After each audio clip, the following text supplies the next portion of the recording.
guys, it's Sheung Okimi and welcome back to my channel. So I'm really excited for this video today because we'll be talking all about how to avoid breakage and retain length. Let's just get right into this video. This, by the way, isn't my real hair, in case I don't know if this could pass. People in person have been thinking that this is my real hair, but this is a sew-in. I'll be posting the video, the tutorial for how I did this.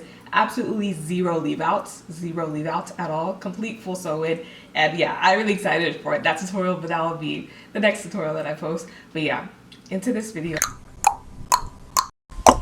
Okay, so if you're familiar with my story, I never was able to grow my hair past my shoulders. Like for most of my life, I wasn't able to retain length, and it wasn't until I started trying to figure out how hair works and how it's actually possible for Black women to retain length, and going through my own trial and error, that I realized different ways of retaining length that I've been able to use that have helped me a lot. So I hope that through these videos I can help with just sharing how I've come to understand hair and how those understandings has helped me with length retention and avoiding breakage. So I feel like that's the first biggest point, is that understanding that if you're trying to grow your hair longer, it's really important to look at it from the aspect of avoiding breakage and retaining length rather than just growing your hair. Your hair is already growing. Most of us, I would say a good like 95% of us don't have an actual problem with actual hair growth. Like if you're putting in braids and you're seeing, if your braids are looking old, like if you've had them in for a while and you're seeing some new growth, I feel like that's proof enough that as Black women, like our hair is growing from our scalps.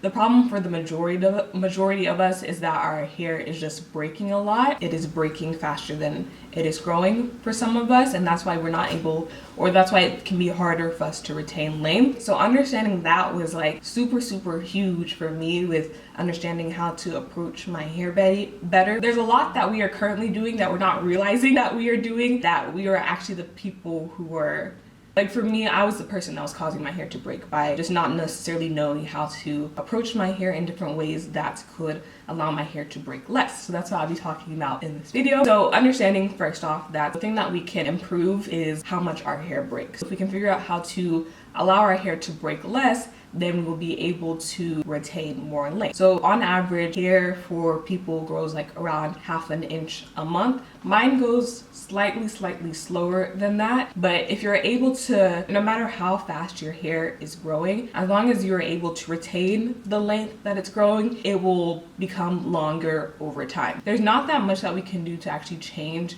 the rate our hair is growing from our scalp. I've said this in a bunch of my previous videos that like genetically our hair is going to grow a certain amount, but as I've come to learn more about hair over the years, I have realized that there are actually ways that you can change the rate that your hair is growing as well. They're not going to be as drastic as the changes that you can make with avoiding breakage, but if you guys have watched my edges video that I had with dermatologists, that's a really good video. Not even just if you're struggling with growing your edges, but just understanding how your body's health affects the way your scalp grows your hair. Your health and your wellness overall does affect your hair growth. And if you guys in my comments, like I really like whenever you guys tell me the things that have been working with you guys, but someone was telling me that she notices that her hair grows by just exercising more, and it kind of goes hand in hand with the things that the dermatologist in that video spoke about as well, how our blood circulation impacts our hair growth. So exercise increases blood circulation to our scalps, and it is the oxygen and the nutrients from our blood supply that promotes our hair growth. So if you're able to have the right amount of blood circulation to your scalp, it'll help promote your hair growth.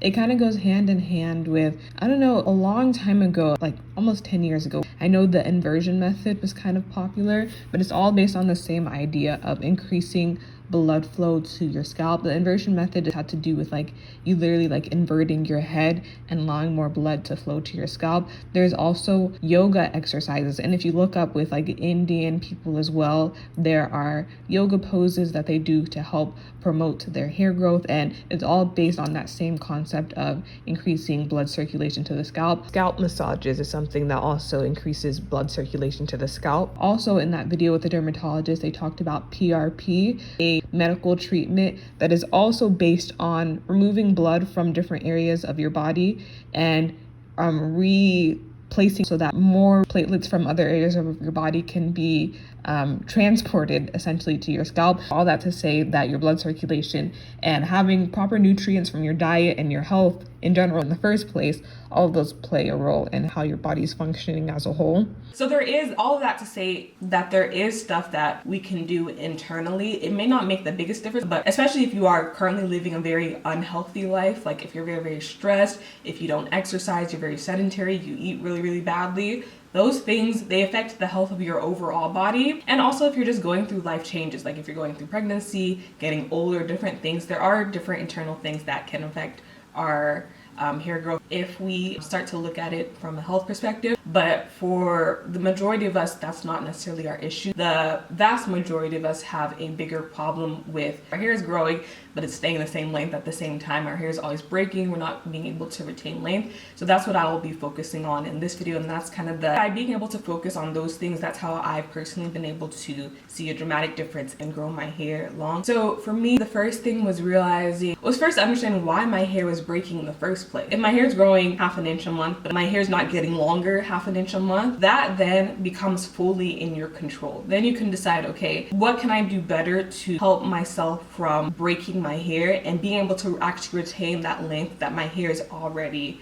naturally growing. So the first biggest part of that is protective styling. I really love how much more popular protective styling has become over the years. Since the beginning when I was talking about it, I feel like it wasn't as popular as it is now, but I am glad that a lot more people have started to realize how beneficial protective styling can be. Even though it can be, protective styling is one of those things where it can be a blessing or a curse based on how you approach it. There are many ways that protective styling can go wrong, but if you do it correctly, the way protective styling helps your hair is that it allows you to go extended periods of time where you aren't doing anything to break your hair. Because like I said, the thing that we want to do is be able to go throughout our hair routine while causing as little amount of breakage to our hair as possible. And if you are every day combing, doing something to your hair every single day, your hair has statistically a greater chance of experiencing breakage. Even if you're being gentle, especially if you're being really, really rough to your hair, just statistically, there are more opportunities for your hair to experience breakage rather than your hair just being completely away. Your hair can only break, I've said this before in some of my previous videos, your hair can only break if you are doing something to it. For our hair to actually break, we have to physically do something to it that will cause it to break. Your hair, a hair strand can't just be sitting out, just out in the open and just spontaneously break. Like that doesn't happen. Our hair only breaks whenever we do something to it. So by putting our hair away where we just allow ourselves to not do a single thing to break our hair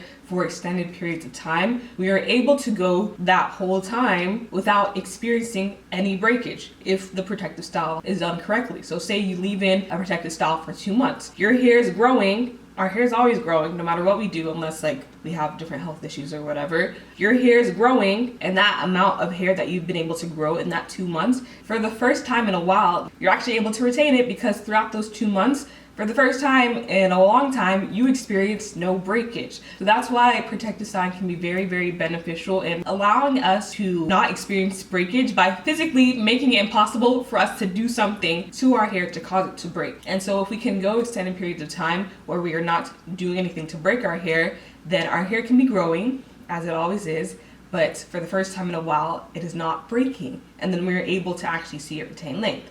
But it is possible for the actual protective style itself to be what is causing breakage for us. Because for a lot of us as Black women, I feel like we do braids anyways. Like I did braids for most of my childhood, but I wasn't retaining any length from them. Like you do have to approach it in such a way to where you can actually not break your hair during the protective style. The most common ways that our hair can break are, one, it's too tight and it's too heavy. So I do my own hair. Pretty much everything that I do to my hair, I do it by myself. So I feel like that has been a very beneficial way for me to not have the issue of having a hairstyle get put in that's too tight or too heavy or just feels uncomfortable for me, because I'm the one physically doing my hair and I'm not gonna intentionally cause pain on myself. So whenever I do my hair, I don't feel pain. Your hairstyles do not have to be painful for you for them to look good or for them to last. That's a huge thing. And if you're going to people who make you believe that that is true, find other people who can do your hair for you or learn how to do your own hair. The way I actually learned how to do my hair almost over 10 years ago now, I would just get a mannequin head, put it in my lap. Anytime I was watching TV, I would just practice on the doll and just in my spare time, and over months will pass by, you'll just have this in your lap. Over time you'll be like, oh wait, I can braid. And then especially if you start braiding, like for this type of style, especially if you're doing wigs, weaves, or crochet at the beginning, you can get away with your braids not looking that neat and then just having something to cover up on top. So if you've been apprehensive about learning how to do your hair, it's actually, I heard a quote the other day, it was like, never not do something because of the amount of time it will take,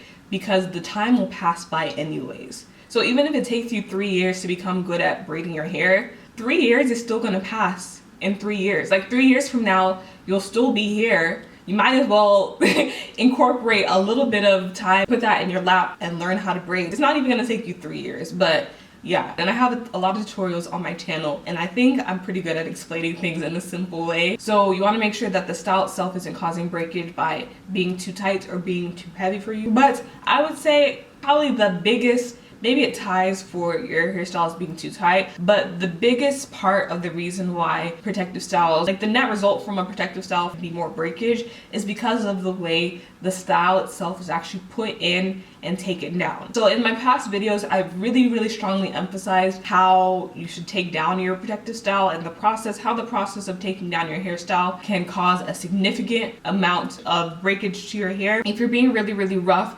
taking down your hair, it's going to break. Even if we've gone a whole 2 months or however long we've kept in that protective style, if the day that we take it out, we are running through it really roughly, we can cause a lot of breakage. So you want to make sure that the process that you're using to take down the protective style are really gentle. And I have quite a few videos now on how I take down my protective style. I'll link them down below so you can see exactly how I walk through my takedown to avoid breaking my hair, because everything that you could have retained throughout that 2 months, you can break it all off in literally just one day of you being really rough onto your hair. So taking that one day to just be gentle can really make a big difference, and you being able to actually see the length that you grew during that time of you not doing anything to your hair. Now the other part of that, which I've mentioned in my past videos, but I don't feel like I've emphasized enough, is how you actually put in the protective style. So for me, I think the biggest difference between approaching protective styling and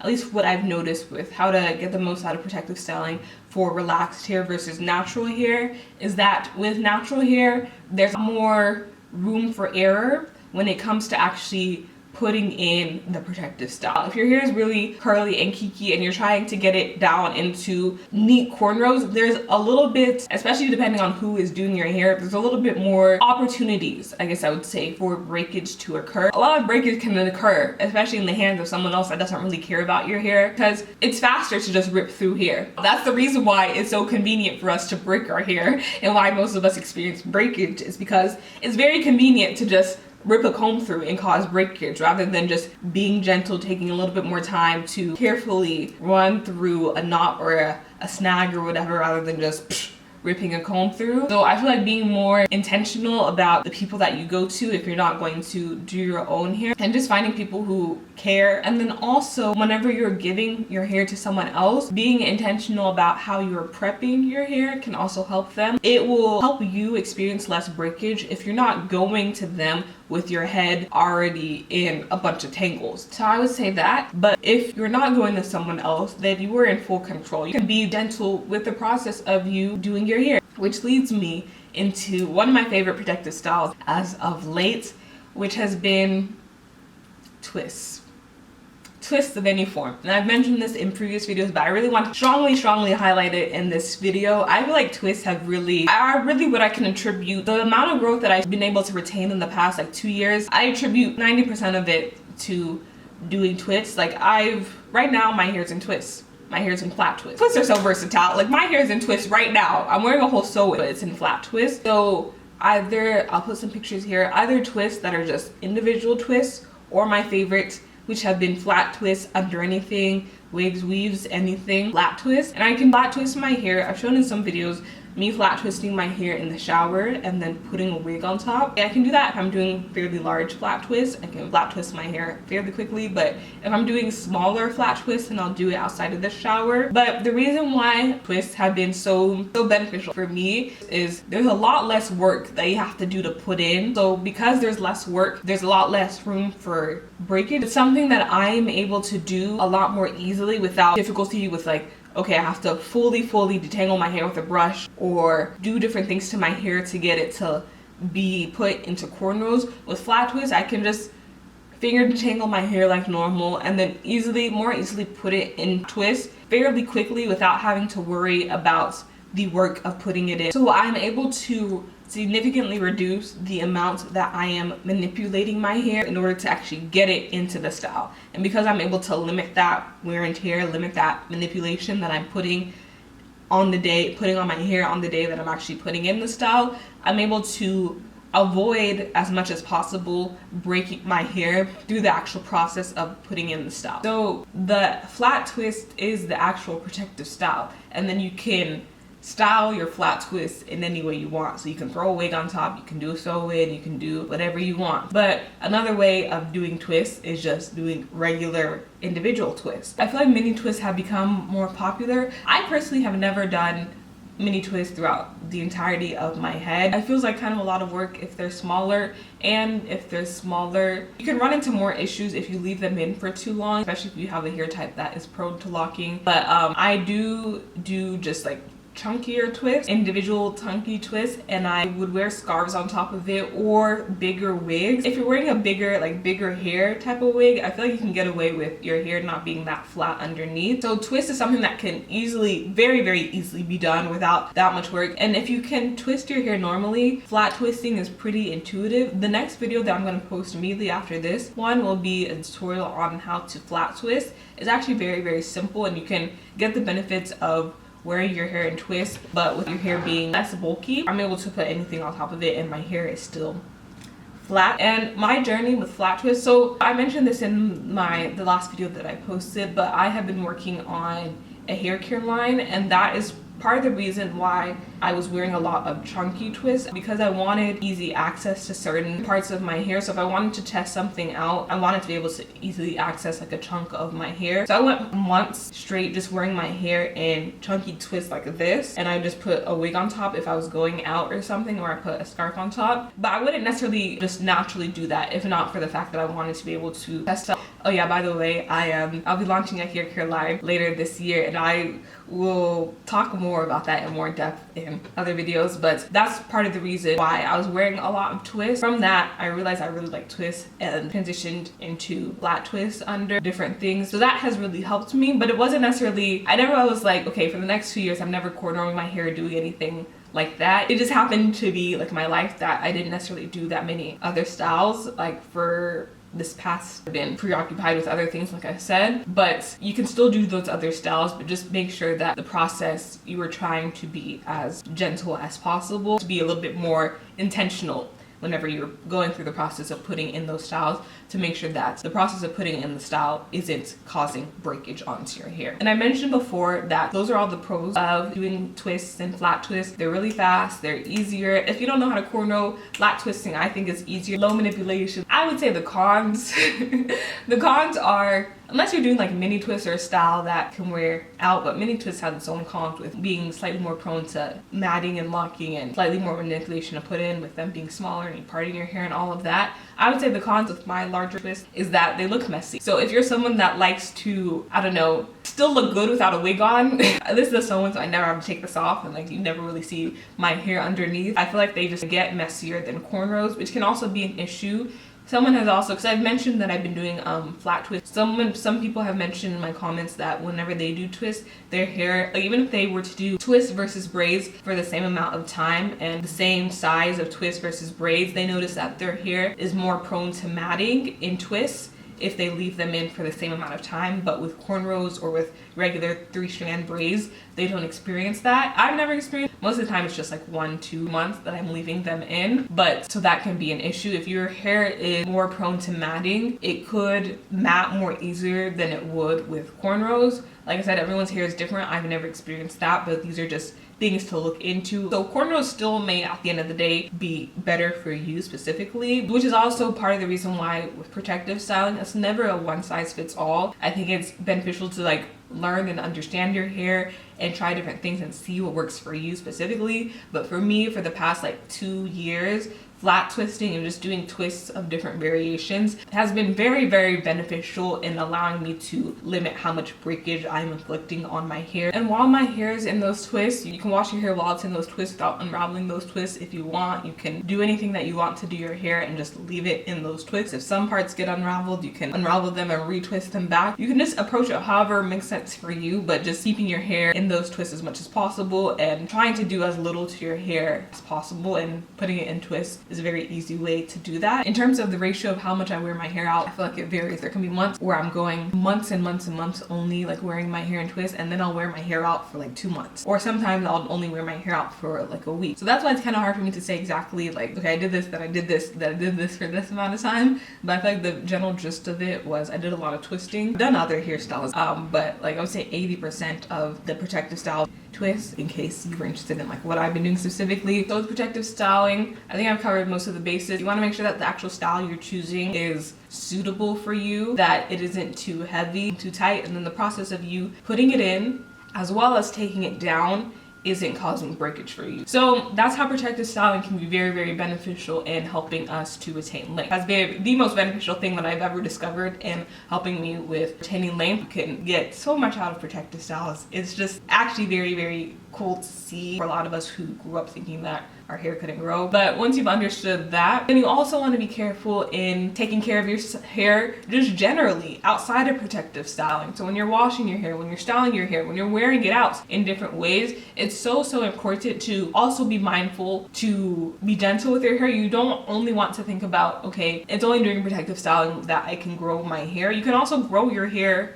without wearing protective styling. Granted, it's a lot easier, it's a lot less effort with protective styling, but outside of protective styling, throughout every process of your hair care journey, you want to avoid breakage whenever you're touching your hair. Wash day is a huge touch point where you can experience a ton of breakage. This is why I wanted to make a dedicated video on my wash day and how I go through that process without breakage. A big thing that has dramatically helped me, and I think has played a really big role for me specifically, is that I don't use brushes. I don't use combs or I don't use brushes. I only use my fingers and I only finger detangle. And with like doing twists as my protective styling, so like all of this, which is why it's hard for me to make a video that's like only 10 minutes long, because there's so many different factors that kind of come in together. But like with protective styling, with me using twists, I'm able to put my hair into twists without needing to fully detangle my hair with a brush. Like I can just finger detangle. My hair is well detangled enough where I can very easily glide my fingers through it, and then I can put it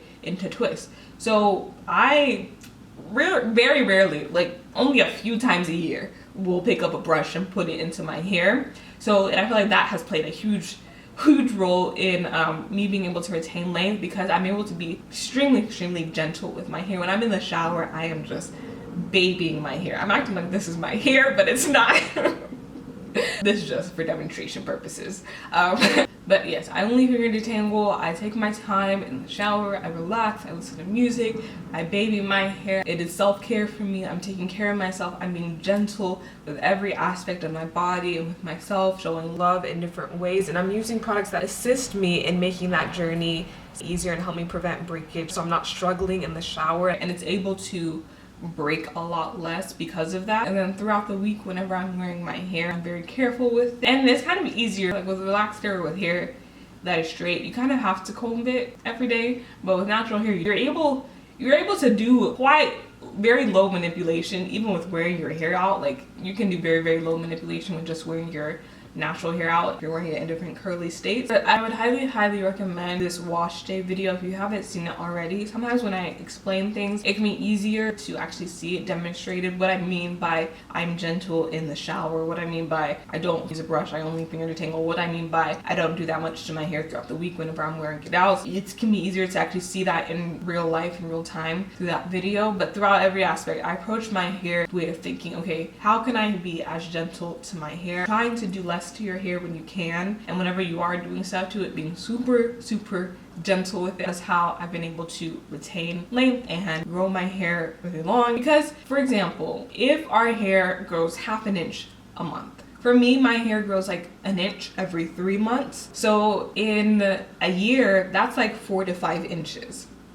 In 4 years, that's like 16 to 20 inches. Like, I will hit 5 years natural in May of 2024 this year, and I feel like I've been able to retain that length over time, even though when you're looking at it like at a micro, like if you only take 3 months out of it, it can seem like not that much at all if you're only getting like 1 to 1.5 inches in that 3 months. But over a period of 5 years, when that starts to add up, you will realize like, hey, my hair is actually growing. Same thing like I said with that quote before. The time is gonna pass anyways. Like, even if it takes a long time, the time is gonna pass. All of the stuff that I talked about in this video, these all took me like years and years and years of trial and error to learn, but realizing that breakage is the problem, and I can limit breakage to my hair by doing less to my hair, and then whenever I am doing stuff to my hair, being more gentle to it, you're able to retain length throughout however your hair is, whether it's chemically treated, relaxed, bleached, dyed, whatever. Just understanding those basic concepts. For a lot of us, we really don't have to change much, because half of you guys that are watching this, I'm sure, already are wearing wigs or already putting your hair in braids. It's just more of making a conscious effort to be like, okay, I'm going to be more intentional about allowing this process to be a process where I'm able to retain length by approaching the different aspects that I mentioned in this video of how I may be causing breakage to my hair, by looking at those things and seeing how can I approach things a little bit differently. So if I'm wearing wigs, how can I make sure that my hair is put in whatever it's put in underneath, whether you're doing flat twists or you're putting your hair in cornrows, how can I make sure that I'm getting my hair into those cornrows in a way that is limiting as much breakage as possible? How can I make sure that when I'm taking down those cornrows, I'm limiting breakage as possible? How can if I'm doing other styles, how can I just approach my hair in general in ways that I'm showing gentleness and care to my hair? Or on the other hand, if you're someone that doesn't really wear braids and you wear your natural hair out most of the time, you can think of, okay, how can I approach my hair in a way where I can be more gentle? Maybe I need to stop being so rough with the brush. Maybe I should consider finger detangling. Even if I'm gonna use this brush, what are ways I can be more gentle with this brush? Maybe I shouldn't just rip through my hair. Maybe I can be a little bit more gentle. Because a lot of us, I am guilty sometimes. So I'll watch a tutorial over something and I'll be like, oh, that sounds cool, and then I never try it. But I feel like if you're watching this and you always watch different videos but you never try anything, I feel like starting by just making small changes, by keeping what you are already doing the same, like it's just kind of tweaking our mindset to being more caring and more gentle towards our hair. So throughout every aspect of how you are currently taking care of your hair, just keeping your mind, what are ways that I can be more gentle to my hair? What are ways that I can inflict less breakage onto my hair? That is a way that you can build your own regimen and go off of that. And you'll start to see your hair starts to get longer over time and actually be able to retain the length that your hair is already naturally growing. So I really hope that this video is helpful. I feel like it's been a while since I said all this stuff. Beneficial to get that reminder. I haven't changed anything. It's just those two basic concepts. Doing less to my hair through protective styling, and being gentle to my hair through the way I approach protective styling, and then how I approach my hair outside of protective styling with just being gentle to my hair. And I feel like all my videos is just me reiterating exactly how I do that to my hair throughout different stages of whatever state my hair is in. So I really hope that these videos are helpful to you. Let me know if they are. And yeah, I hope that this is helpful. I've said that a lot of times. You can subscribe if you found this video helpful for more videos, for more tutorials on different hairstyles. I love showing you guys my new techniques, like no leave outs. No leave out on this hair. I'm very excited to post a tutorial. And yeah, I'll see you guys in the next one. Thank you guys so much for watching.